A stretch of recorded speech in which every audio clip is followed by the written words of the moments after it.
राजा जाड़ा में ससुरवा ना रहत बाटे हो।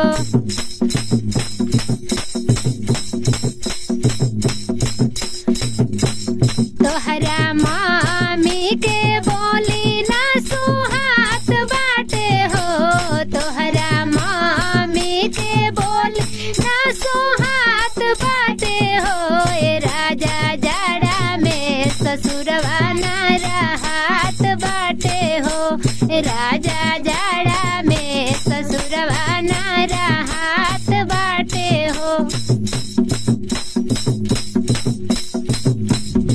जल्दी छुट्टी लेके आवा ना रहत बाटे हो। जल्दी छुट्टी लेके आवा ना सुहात बाटे हो।